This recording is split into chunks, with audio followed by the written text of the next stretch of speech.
Rulers to rifles. The 151st Pennsylvania Infantry was a Union regiment serving for a term of 9 months during the American Civil War. The regiment sustained 76% casualties in the Battle of Gettysburg, its only major engagement. Following the war, it also became known as the School Teachers Regiment, due to the wartime enrollment of at least 60 teachers in the regiment.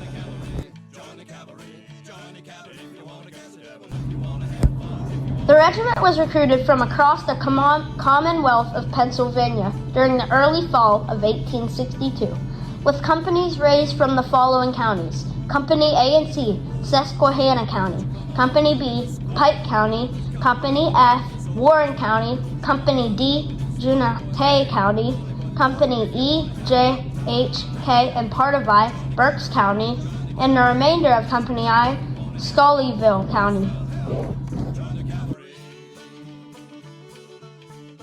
The 151st Pennsylvania was formed and mustered into 9 months federal service at Camp Curtin on the outskirts of the state capital at Harrisburg on November 4, 1862. The company commanders met to elect regimental officers from among the unit's roster. Harrison Allen, former major of the 10th Pennsylvania Reserve Regiment and captain of Company F, was elected colonel of the regiment. George F. McFarland of Company D was elected lieutenant colonel. John W. Young of Company C was elected major.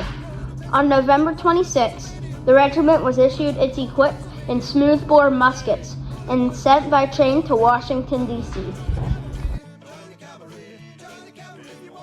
Marching toward battle. As General Robert E. Lee and his Army of Northern Virginia commenced their invasion of Pennsylvania in June 1863, the 151st and the Army of the Potomac likewise moved north to repel them. As the campaign began, the regiment was struggling through an epidemic of typhoid fever and dysentery, leaving over 100 men and over half the regiment's officers too ill for duty. On June 8th, Colonel Allen was granted a furlough due to illness, and Lieutenant Colonel McFarland assumed command of the regiment. By June 30th, the armies had begun to converge on the crossroads town of Gettysburg, Pennsylvania, near the Mason-Dixon line. That night, the 151st Pennsylvania crossed the border into Pennsylvania and encamped with the rest of Major General Abner Doubleday's division along the banks of Marsh Creek, roughly 6 miles southwest of town.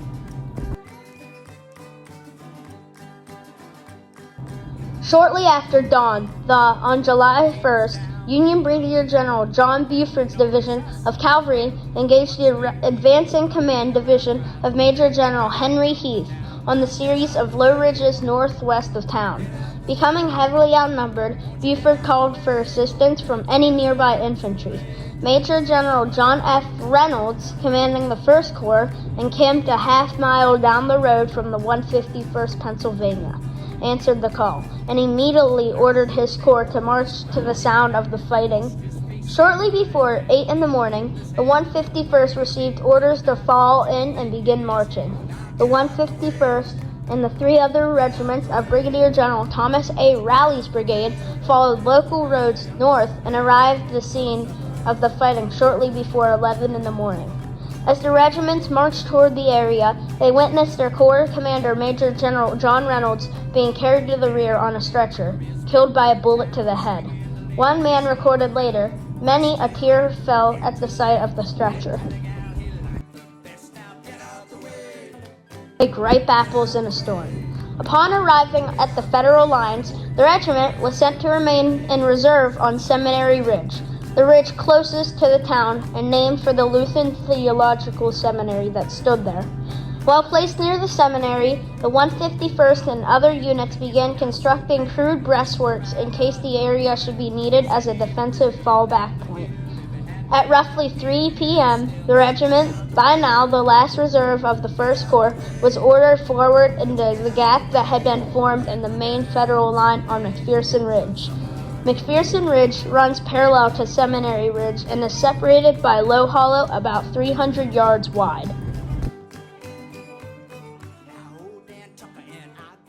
The The regiment advanced from Seminary Ridge across the hollow to McPherson Ridge, quickly forming their line on the ridge just in front of a woodlot named Herbst Woods. The regiment was immediately struck by a volley from Confederate troops in the trees. Urging his men to fire slowly and aim carefully, Lieutenant Colonel McFarland ordered the regiment to fire at will. McFarland recalled of the firing discipline. This was strictly observed, and during the next hour's terrific fighting, many of the regiments were brought low.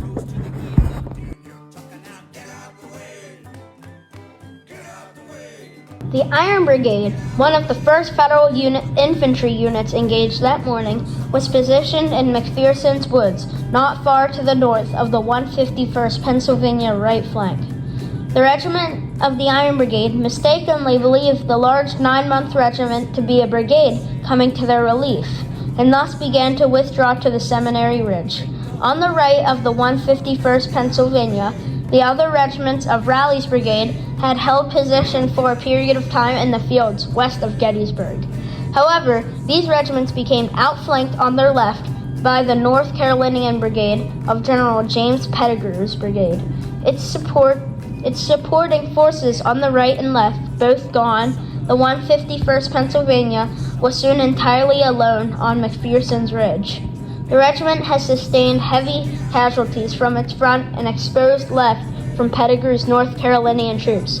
Seeing the regiment's vulnerable position, Lieutenant Colonel McFarland ordered his remaining men to conduct a steady retreat back across the hollow to the seminary, where other First Corps regiments were rallying and digging in for the next wave of Confederate attacks. A short break in fighting occurred as Lieutenant General A.P. Hill rotated in a fresh division to carry on the attacks on Federal lines near Gettysburg. The 151st Pennsylvania ensconced itself in the barricade before the seminary, along with the 4th U.S. Light Artillery, Battery B, and infantry of Rowley's brigade and the Iron Brigade. The Confederate division of Major General William Dorsey Pender advanced towards Seminary Ridge and renewed the assault on the breaking Federal lines. The 151st Pennsylvania faced the South Carolinian Brigade of Colonel Abner Perrin. The regiment attempted to repulse the enemy, but the Federal line again became outflanked from the left. Unbeknownst to the men of the 151st Pennsylvania, Federal troops to the left had begun retreating through the town to the high ground at Cemetery Hill. Receiving heavy fire from the left, Lieutenant Colonel McFarland ordered a final retreat to the heights south of town. A thick layer of smoke reduced visibility and prevented McFarland from watching Confederate movement. While crouching in an attempt to see below the smoke, as he guided his men away, McFarland was struck simultaneously by bullets through both lower legs. Private Lyman Wilson of Company F attempted to carry McFarland back to seminary for treatment, as it was then being used as a hospital. As McFarland's arm was around Wilson's neck, a bullet came close enough to Wilson's head that it sheared a button off McFarland's cuff. McFarland was treated inside the building, and once Confederate troops advanced and took possession of the town, fell captive to the enemy. The regiment reformed on Cemetery Hill at the southeastern edge of town, with 113 officers and men left. With Captain Walter L. Owens of Company D assuming command, it was assigned a position on the left of the 2nd Corps, where, on July 3rd, it helped repulse Pickett's charge. During the battle, the regiment lost 367 out of 478 officers and men killed. Wounded and captured a casualty rate of nearly 75%, Colonel Allen arrived at the close of the fighting to reassume command of the regiment, when they then participated in the pursuit of the Confederate Army. Following the conclusion of the campaign, it was sent to Harrisburg on the 19th and mustered out the 27th. At Gettysburg, they won, under the brave McFarland, an imperishable fame. They defended the left front of the 1st Corps against vastly superior numbers, covered its retreat against the overwhelming masses of the enemy at the seminary west of town, and enabled me, by their determining resistance to withdraw the corps on comparative safety. This was on the first day. In the crowning charge on the third day of the battle, the shattered remnant of the 151st Pennsylvania with the 20th New York State Militia, alternated of the 80th New York, flung themselves upon the front of the rebel column and drove it from the shelter of a slashing, in which it had taken shelter from a flank attacked by the Vermont troops. I can never forget the services rendered by me by this regiment.